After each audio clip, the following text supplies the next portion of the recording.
Selamat malam, Vini, apa kabar? Selamat malam Pak Anton, kabar baik, bersyukur kita semua dalam keadaan sehat. Apa kabar Pak Anton? Baik, terima kasih. Ini namanya Good Morning English with Pautri, tapi kita malam. Jadi mulai berikutnya, minggu ini kita pindah ke pagi. Jadi pas dengan namanya Good Morning English with Pautri. Ini malam terakhir dalam acara ini. Yes. Berikutnya pasti Uh, pagi hari. ya, Ya, itu walaupun malam ya, tapi kita juga semangatnya semangat pagi loh Pak. Ya kan? iya, Tetap sesuai. betul, betul. Dan kalau dilihat dari sejarah diaspora, kita bisa bilang pagi, bisa siang, bisa malam. Jadi diringkas jadi salam 24 jam ya. Betul, selamat pagi, Ya, siang, sore, dan malam. iya, betul. Ya. Nah, ini yang kami ingin tanyakan ya. Eh, Bagaimana ceritanya kok dipilih Australia sebagai tempat domisili untuk menyiarkan syiar Indonesia? Kenapa kan masih ada 4 benua lainnya? Bagaimana cerita mulanya? Ya, jadi berawal sebagai seorang mahasiswi ya Pak ya, Hmm. itu wah puluhan tahun silam ya. Jadi saya sendiri besar di Lampung, di Sumatera Selatan. Nah, Iya. numpang lahir di Jakarta, kemudian besar di Lampung. Setelah lulus SMA, saya tadinya mau melanjutkan kuliah di Jakarta, di Hmm. Untar ya, Universitas Tarumanegara Teknik Sipil. Iya, Tapi iya. ya orang tua saya berkehendak lain, mereka merasa bisa memberikan kesempatan anaknya untuk studi di Australia pada saat itu ya, karena Oke. Australia merupakan pilihan yang paling dekat dengan Indonesia, Mhm. di mana kita juga bisa um, apa punya kampus-kampus universitas yang setara dengan tingkat dunia ya, Iya. yang masuk di 10 besar gitu. Jadi dipilihlah Melbourne sebagai tujuan studi saya. Ya, Mhm. makanya saya menginjakan kaki pertama kali ke Melbourne yaitu sebagai seorang mahasiswi. Mhm. Mhm. Lalu dari sana udah uh, ketemu orang ya, ketemu kenalan dengan diaspora yang lain. Mhm. Kemudian long story short ketemu calon suami ya kan.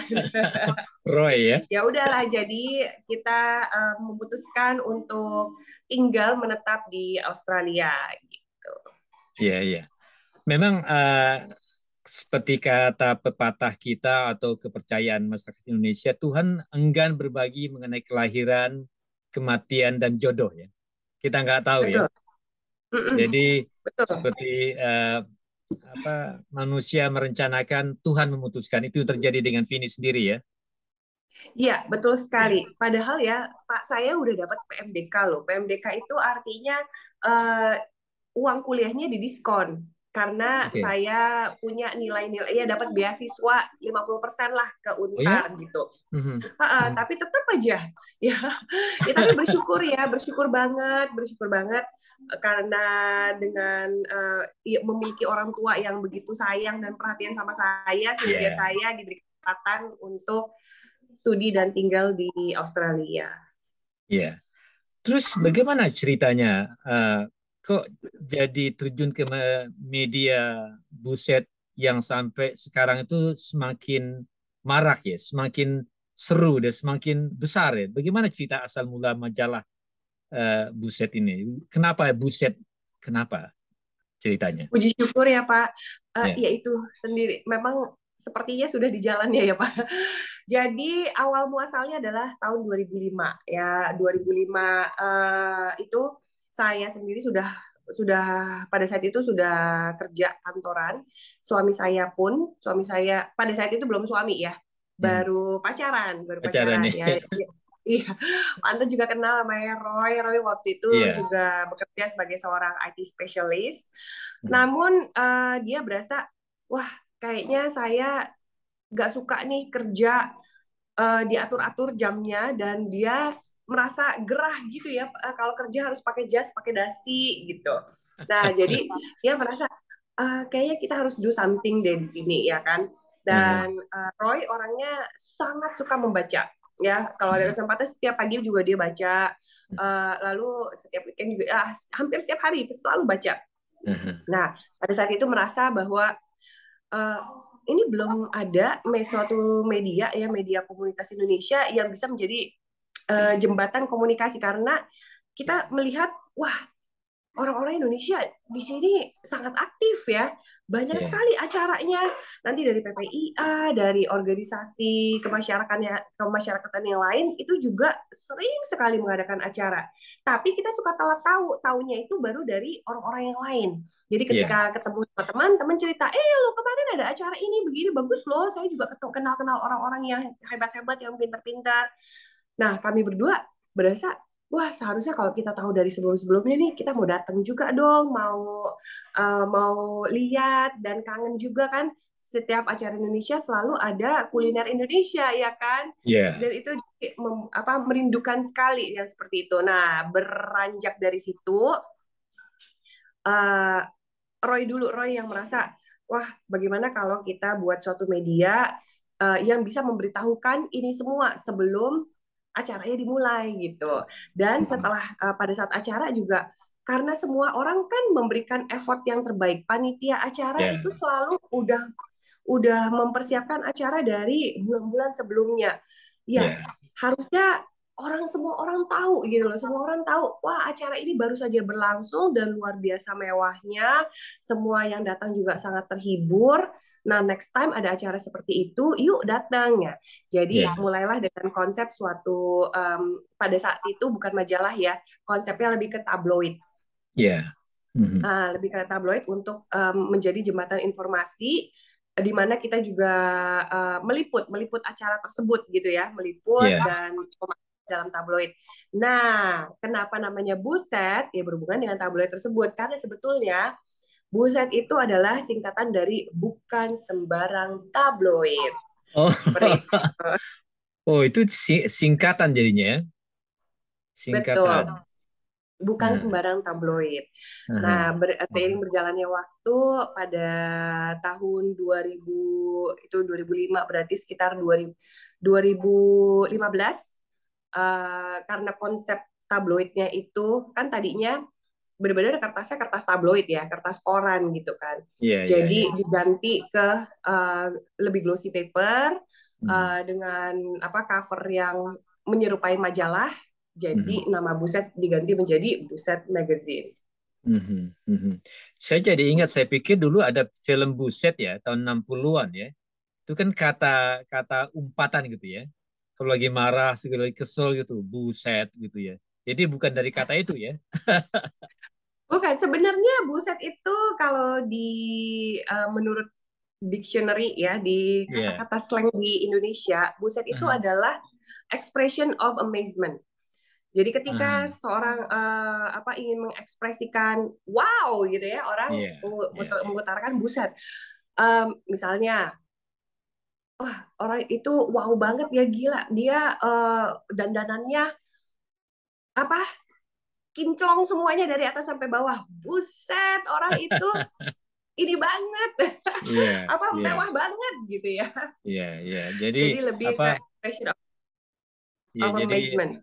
iya, jadi ada rasa kagum, tapi juga mungkin naik turun mengucapkan buset juga berpengaruh seberapa besar ya kekaguman itu, atau buset juga bisa punya konotatif negatif ya. Buset, iya kan? Nah, itulah kan kita sebagai manusia kita memiliki pilihan ya, pilihan Aha. untuk menjadi mengubah saya sesuatu yang menjadi positif atau negatif. Ya, kita tidak boleh takut dalam mengekspresikan ini kita ya, opini kita ya, bagaimana bagaimana kita memandang sesuatu. Nah, di sini kami dari segenap redaksi Buku Set ini mengajak semua pemirsa, pembaca dan anggota Good Morning Poetry Indonesia untuk bisa mengolah segala sesuatu dengan positif. Ya, Iya, tapi kita tidak tidak menutup kemungkinan ada orang-orang iya, yang mungkin masih bisa mengartikannya sebagai arti konotasi ya, tapi tidak iya, apa-apa kan, justru semakin penasaran semakin bagus. Kenapa? Karena tak kenal maka tak sayang ya. Semakin Iya, penasaran maka betul. dia semakin lihat dong. Lihat di website Iya, isinya apa. Oh, ternyata isinya ada berita-berita masyarakat Indonesia loh, seperti itu. iya. Ngomong-ngomong, Vini di fakultas ambil filsafat atau ambil sastra? Kelihatannya apa? Sa- Sastra ya? Saya bukan Pak, saya aktuari, actuarial study. Oh, oke. Apa itu? Majornya apa itu? Apa? Mata kuliah Actuarial pokok? study, Oh, actuarial oke. study itu adalah matematika statistik. Hmm. Oke, oke, oke. Kelihatan tuh Jadi apa dari kan latar belakang seseorang itu kadang-kadang keluar ya. Bisa dilihat apa orangnya tuh senang apa gitu ya, filsafat atau sastra atau puisi. Kita juga terima kasih loh. Sekarang kan Presiden GPS ya apa Jembatan Politik Sosial kan Pak Bella Kusuma ya sekarang. Jadi kita juga terima kasih selama ini apa Buset ikut acara Jembatan Politik Society. Dan kemudian mengenai bahasa di Buset itu ya kita beberapa kelompok di masyarakat kita atau di Indonesia apa di sini di luar negeri ya itu juga kadang-kadang eh, ada kekhawatiran tentang bahasa Indonesia ya. Pernah terjadi di salah satu majalah utama Tempo itu ya, itu 5 judul utama kosakata, 3 kosakata bahasa Indonesia, 2 kosakata bahasa asing. Bagaimana Buset apa Vini menanggapi apa atau menyaring masuknya kosakata asing ke dalam pembenaran kosakata bahasa Indonesia. Bagaimana? Apakah dibiarkan saja atau harus dipilih-pilih? Kalau sudah ada padanannya dalam bahasa perbendaharaan bahasa Indonesia, bagaimana kebijaksanaan dari Buset sendiri? kalau kami dari redaksi menilai bahwa kita di sini adalah orang-orang Indonesia ya. Semua di sini kita mau semua bersahabat dan untuk bisa bersahabat ya tentu kita harus bisa merangkul semuanya. Nah, tidak bisa ditutupi juga bahwa generasi kita ya masyarakat Indonesia semakin muda ya tentu banyak pengaruh juga dari bahasa-bahasa asing. Nama juga hidup menurut kami hidup ya akan terus berubah ya. Dalam bisnis juga selalu ada perubahan-perubahan, dalam kehidupan juga dalam fasilitas hidup kita, dalam teknologi semua juga berubah sehingga kita juga perlu beradaptasi. Nah, value-value yang kita junjung tinggi tentu saja bahasa original kita ya bahasa Indonesia. Nah, tetapi dalam pelaksanaannya, ketika kita selalu menggunakan kata-kata yang terlalu baku, itu juga jadi tidak bisa merangkul generasi penerus. Karena Iya, mereka berasa, wow, saya tidak mengerti apa ini yang ditulis. Oh, yang saya baca nggak masuk nih ke saya gitu. Karena mungkin bahasanya tidak familiar untuk mereka. Nah, sehingga ya, kita mencari pemilihan kata-kata yang sopan, yang masih EYD ya, sesuai dengan apa yang ejaan yang baik ya, tapi juga conversational seperti itu. mhm, Jadi pemilihan kata-katanya juga bukan yang terlalu bagus seperti kalimat-kalimat dalam berita ya, tapi mhm, lebih conversational, lebih yang bisa dipahami oleh segala jenjang usia. mhm. Seperti itu Pak, karena tujuannya adalah untuk merangkul semuanya. Jadi semua bisa mengerti, semua bisa saling mendapat esensi dari artikel tersebut. Ya, betul sekali. Artinya eh, kalau sudah ada kosakata dalam perbendaharaan bahasa Indonesia 2 3 padan katanya, tidak apa memutuskan untuk tidak mengambil bahasa asing, bisa 2 3 4 bisa 5 lebih bagus ya.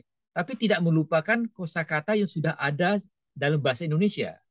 Jadi bukan melarang masuknya kosakata bahasa asing ke bahasa pembenaran bahasa Indonesia, tapi penggunaannya di mana dan kapan dan dalam konteks yang tepat. Betul. Itu yang sebenarnya, ya. Ya. Bagaimana seperti apa Pak Nuin pernah menulis dalam apa Quo Vadis bahasa Indonesia ya, mau kemana bahasa Indonesia ya? Apakah kita menggunakan kata asing yang sudah ada padanannya dalam bahasa Indonesia? Bagaimana? Itu apa cukup sulit ya, cukup sulit. Ya, Pilihan apa yang ada? ya, melihat juga perkembangan di Indonesia sudah banyak bermunculan international school, tapi kita juga tahu sebenarnya yang maksudnya adalah supaya semua masyarakat kita juga bisa bersaing ya di dunia internasional gitu. Karena dengan dibandingkan dengan puluhan tahun yang lalu di mana ya mungkin bahasa asing hanya diajarkan sekedarnya saja ya sehingga banyak masyarakat kita yang nggak bisa bersaing dengan dunia gitu kan Mhm. karena mereka kendala bahasa. Nah, saya sih melihat di negara-negara maju yang lainnya, contohnya aja di di mungkin di Singapura ya yang paling dekat dengan Indonesia ya. Mereka bisa beradaptasi dengan begitu banyak bahasa. Bahasa Melayu bisa, bahasa Mandarin bisa, bahasa Inggris bisa, walaupun dengan aksennya mereka. Ya, tapi juga itu juga tidak melupakan esensi ya mereka. Maksudnya kalau secara apa dalam dalam secara nasionalisme ya tentu mereka tetap akan membela negaranya gitu ya. Nah, saya Ya. juga merasa dari kami itu merasakan hal yang sama ya. Intinya adalah ya kita orang Indonesia, kita cinta Indonesia. Kita mau Indonesia terus bersatu dan terus maju. Ya bahasa Ya. Indonesia tentu akan terus dijunjung tinggi ya. Semua anak-anak juga selalu diajarkan bahasa Indonesia. Kemudian kita juga mengencourage di rumah juga untuk apa selalu berbahasa Indonesia seperti dengan teman-teman juga selalu berbahasa Indonesia. Nah, um, dia dengan itu ya saya juga tapi tetap terbuka ya bukan hanya dengan bahasa Inggris tapi kalau memang bisa kita menguasai 5 bahasa ya kenapa tidak ya Iya, tentu iya, saja ya base-nya tetap harus ada ya. iya, Mengajarkan bahasa Indonesia yang baik juga tetap menjadi esensi seperti itu. Cuman ya tidak iya, kita juga tidak bisa melarang-larang atau bahkan wah semua harus pakai bahasa Indonesia ya nggak boleh ada bahasa asing sama sekali. Nah kita juga iya, harus mengikuti perkembangan zaman di iya, mana betul.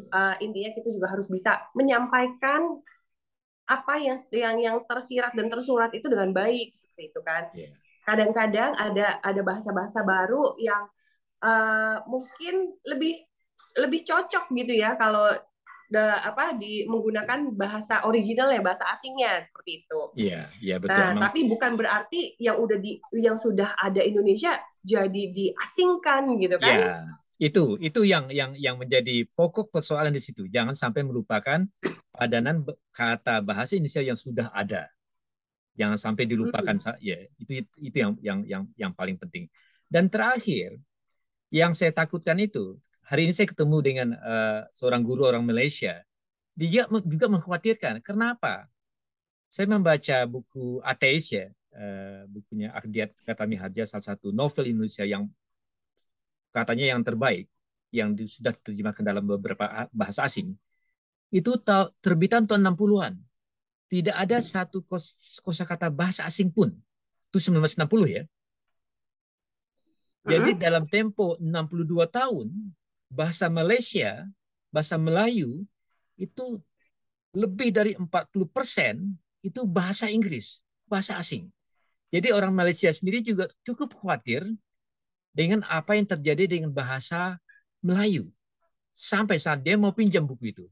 Dan hari Senin saya akan pinjamkan buku itu. Jadi bukti kita jangan sampai bahasa Indonesia seperti nasibnya seperti bahasa Malaysia, bahasa Melayu.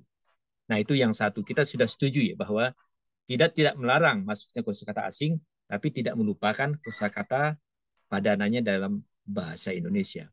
Nah tadi Vini menyebutkan nasionalisme ya. Ini pertanyaan terakhir ya. Bagaimana kalau apakah nasionalisme di kalangan banyak orang-orang yang sudah uh, berumur mengatakan bahwa nasionalisme di antara kalangan muda Indonesia sudah berkurang, tanda kutip ya. Kalau menurut pandangan ini sendiri gimana? Justru sekarang dengan adanya kebebasan media ya yang dan adanya fasilitas teknologi seperti internet dan sosial media, justru anak-anak muda sekarang bisa lebih berkomunikasi tentang negara. Menurut saya tidak tidak jauh lebih hilang dari generasi sebelumnya. Malah banyak sekali sekarang yang menjadi lebih mudah untuk berdiskusi tentang berbagai macam hal. Ya, negara kita ya tidak bisa dipungkiri masih banyak masalah-masalah yang belum terselesaikan dari generasi-generasi sebelumnya seperti itu kan, Ya, Pak. Jadi ya sekarang ini tentu ya kita sembari memberantas kesalahan-kesalahan masa lalu, ya ya, generasi muda sekarang itu lebih enak untuk berdiskusi dan ya, ya, apa kadang-kadang juga dibungkus dalam situasi humor kan kan sekarang ya, juga ada stand up comedy ya kan stand up ya, comedian itu juga mengangkat tema-tema yang patriotik nasionalis ya cuma dibungkus dalam humor. ya, Nah saya melihat itu malah bisa bergandengan tangan gitu dengan generasi penerus ya kan ya, dimana sebelumnya kita juga kalau mau terlalu nasionalis jaga-jaga gitu ya jaga-jaga karena nggak ya, tahu apa orang yang kita ajak ngomong ini orang yang seperti apa gitu kalau sekarang justru lebih terbuka gitu kan. ya, ya.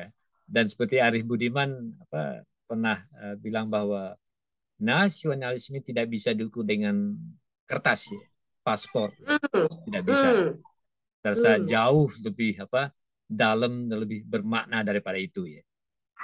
Ya, betul. Makanya sekarang saya lihat juga orang akan lebih ini ya, lebih care dengan terbukanya media komunikasi. Kita lebih care karena kita tahu, oh ada kejadian seperti ini. Wah, ini gak bagus untuk kedepannya. Misalnya yang sekarang lagi hot kan tentang kejadian di kepolisian, ya kan. Jadi Iya, masyarakat jadi bisa menilai dan bisa bersuara gitu. Wah, ini gak bagus ini seperti ini nih. Next time jangan ada lagi seperti ini. Nah, menurut saya itu merupakan suatu jiwa yang cinta bangsa ya, Pak ya. iya, Karena kita mau melihat, mau mendengar, dan mau berkomentar gitu kan. iya, Dimana sebelumnya tidak ada yang seperti ini. Kalau ada suatu kejadian, semua diam. iya, Semua diam cuman mengumpat dalam hati aja gitu kan. iya, iya. Hmm. Jadi segi positifnya dengan adanya sosial media, tidak akan ada pemerintahan yang bohong terus akan tetap bertahan. Tidak mungkin, ya. Jadi semua orang tahu apa yang terjadi di belahan bumi manapun, ya. Ya, tapi ini juga berarti kan ada andil dari generasi muda. Ya, Iya, kalau generasi muda tidak berkomentar, tidak tidak memberikan opininya, ya tentu yang melakukan hal-hal seperti itu akan terus-terusan gitu kan. iya, Nah, iya, berarti bisa kita simpulkan sebenarnya ya dari generasi muda ini juga cinta Indonesia. Kalau enggak ngapain iya, mereka berkomentar, ya kan? Mereka juga iya, peduli terhadap negara, mereka juga peduli terhadap orang-orang yang dipercaya untuk memimpin negara kita seperti iya. itu. Itu segi positifnya. Negatifnya juga banyak sekali hoaxes, ya. Jadi semua orang bisa Betul. nulis, ya. Semua orang bisa baca. Ya itulah Indonesia kan Pak. Kita kan banyak ini ya, banyak banyak lubang-lubang yang bisa dimasuki ya seperti itu. Iya, Ya ini talent dan tabukan kalau menurut kami harus diberantas dari edukasi, ya kan? Edukasi harus matang dari bawah, norma-norma juga harus ditegakkan lagi. Nah ini ya harus dari keluarga kecil lah, sedikit-sedikit, lama-lama orang juga bisa mulai belajar gitu kan. iya, iya. Dan terakhir, pesan-pesan apa yang ingin diberikan kepada para pendengar Good Morning Indonesia with Poetry? Baca, ya, pesan-pesan apa, kemudian baca puisi, ya. Baik, baik, baik. Tentu saja di sini kita sama-sama eh, cinta sama bahasa Indonesia ya kan kita sama-sama ingin melestarikan kebudayaan kita lewat bahasa lewat poetry. Dan ini juga redaksi Buset itu berterima kasih sekali pada Pak Anton dan ada Pak Bella juga yang di Jembatan Poetry Society karena ya kalau tanpa Pak Anton ya tidak ada yang seperti ini, tidak ada komunitas yang bisa menjaga kelestarian budaya kita. Nah, jadi berterima kasih sekali ya Pak Anton. Ini kan Sama-sama, juga terima kasih menyita juga. waktu Pak Anton. Nah, jadi teman-teman semuanya, Pak saudara-saudara, Bapak Ibu, ayo kita sama-sama terlibat ya, terlibat dalam organisasi ini atau organisasi manapun yang positif gitu kan. Karena tanpa keterlibatan kita semua, tanpa kontribusi waktu, tenaga, pikiran kita semua, ya tentu tidak akan bertahan lama gitu kan. Semakin banyak otak yang berpikir, semakin banyak manusia yang bekerja, ya akan semakin besar dampaknya dan semakin positif dampaknya untuk semua. Amin.